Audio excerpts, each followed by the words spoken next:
Just a short way up the coast is Kent's Bank, tiny, very neat and picturesque, with its white painted houses and bungalows. Famous for having a smaller station on the Furness Line and as a place for starting or finishing the bay crossing.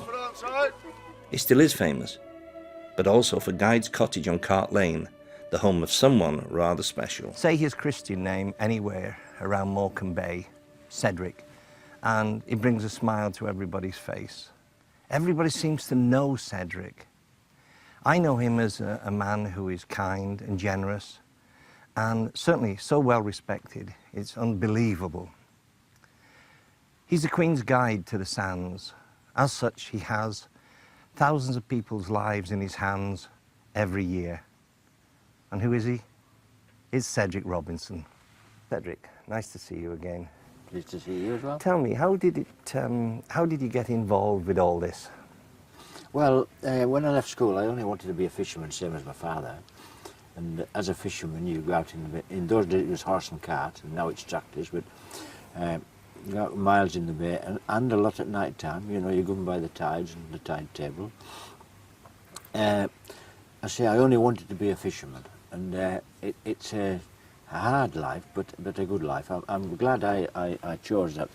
You know, when I was time for leaving school, all my pals had jobs to go to, more or less. They wanted to be of a trade. Well, fishing wasn't classed as a trade, but I say I wanted to follow the sands, and so as soon as I left school, father bought me a horse and cart, and I mean the bay's so vast, 120 square miles of sand, beautiful to look at, but there are hidden dangers, so you have a lot to learn, and I've been learning all my life. But the thing is, I'm conscientious by nature. Fished from a horse and cart for about 25 years. And in 1963 I was appointed Queen's Guide to the sands of Morecambe Bay, and that was a different role completely, because as a fisherman you go out and it's, you know, you're trying to make a living, and it's every man for himself. But, and you can't talk to fish, right? And Flueborough was a small community of fishermen, and a lot of the time fishermen didn't speak to each other over feuds which had been going on for years. But that was how it was in those days. Now, coming to Grange over Sound, it was totally different.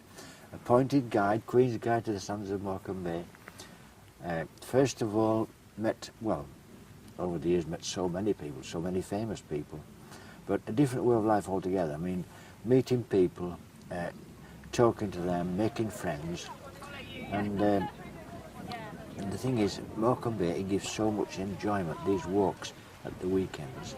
But I must say this, I wouldn't like anyone to think that Morecambe Bay is such a beautiful place and it looks nice and easy just to walk out there. It is so dangerous to the unwary.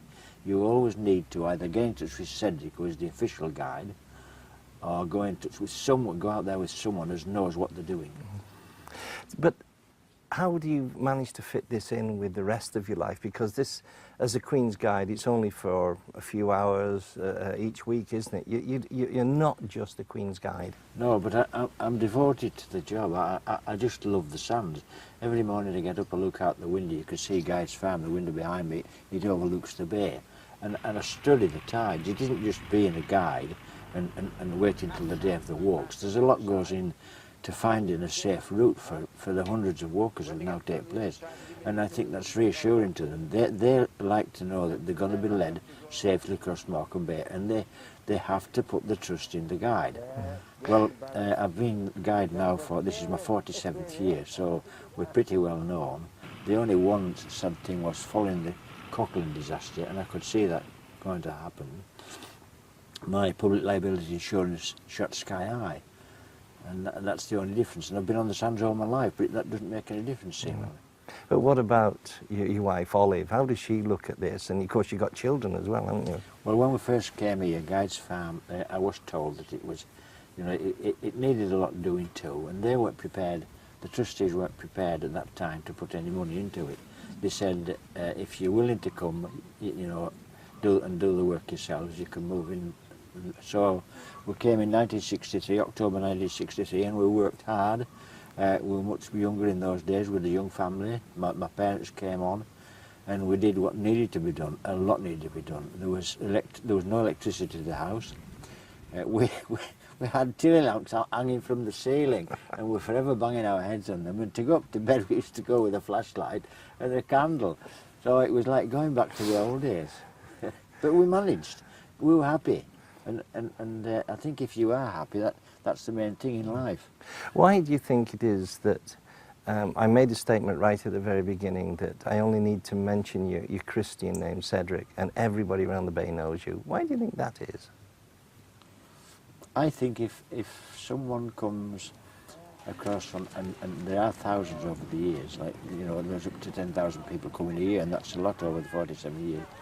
People come, and if you take them safely across, and they come in, I know even if it's a bad day and a wet day, they'll come in, thank you very much, Mr. Robinson, we've so much enjoyed that. Well, they go home, and it's like spreading the word, and I think that's how it's come about, really.